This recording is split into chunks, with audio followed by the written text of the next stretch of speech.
Hi friends, Bhagyalakshmi serial today episode என்ன மாதிரியான ட்விஸ்டாக்க போகுதுன்னு பார்க்கலாம். பாக்கியா ஈஸ்வரி கிட்ட வந்து சண்டை போட்டுட்டு இருக்காங்க. இங்கே பாருங்க அத்தை, இவரெல்லாம் கூட்டிகிட்டு போனால் கண்டிப்பாக இதெல்லாம் ஏற்றுக்க முடியாது, வேண்டான்னு சொல்லிட்டு எவ்வளவு ரிக்வஸ்ட் பண்ணி கேட்குறாங்க.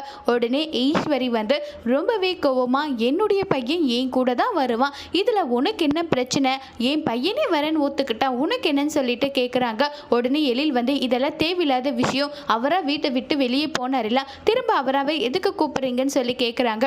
உடனே ஈஸ்வரி எழில் கிட்ட, ஏன் நீ கூட தான் வீட்டை விட்டு போன, உன் அம்மா போக சொன்னான்லாம் சொல்லி பேசுகிறாங்க, அது வேற இது வேற, அதுக்கும் இதுக்கும் சம்மதப்படுத்தி எல்லாம் பேசாதீங்க, எல்லாம் ஒரே விஷயம் தான் சொல்லிட்டு ரொம்பவே கோவப்பட்டு பேசிட்டு இருக்காங்க. இதை கேட்டதோ என்ன பேசுறதுன்னு தெரியாம ஒரு பக்கம் ரொம்பவே வருத்தத்தில் வந்து இருக்காங்க. அடுத்த ட்ராக்கை வந்து நம்ம ராதிகா ரொம்பவே கோவமாக இருக்காங்க. பாக்கியா போயிட்டு, நான் வந்து இப்படியெல்லாம் எவ்வளவோ வீட்டில் இருக்கவங்க கிட்ட சொன்னேன், யாருமே என் பேச்சை கேட்கலன்னு சொல்லிட்டு இருக்காங்க. உடனே ராதிகா, போதும் பாக்கியா, இதுக்கு மேல நடிக்காதீங்க, நீங்க நடிக்கிறது நல்லாவே தெரியுது, எதுக்காக இப்படி எல்லாம் நடிக்கிறீங்க, தயவு செஞ்சு நடிக்காதீங்கன்னு சொல்றாங்க.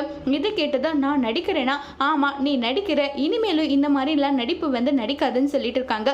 நான் வந்து போகவே கூடாதுன்னு ஒன்றும் சொல்லலை, கூட்டிட்டு போகதான் நான் சொன்னேன்னெல்லாம் சொல்லிட்டு இருக்காங்க. ரொம்பவே வருத்தமா ராதிகா வீட்டுக்கு வந்துடுறாங்க. கோபியை ஆரத்தி எல்லாம் எடுத்து வீட்டுக்கு கூட்டிட்டு வந்துடுறாங்க. அங்க இருக்கவங்க எல்லாரும் கோபியை பார்த்து ரொம்பவே சந்தோஷமா பேசிட்டு இருக்காங்க. பாக்கியா வெளியே வந்துட்டு இருக்காங்க.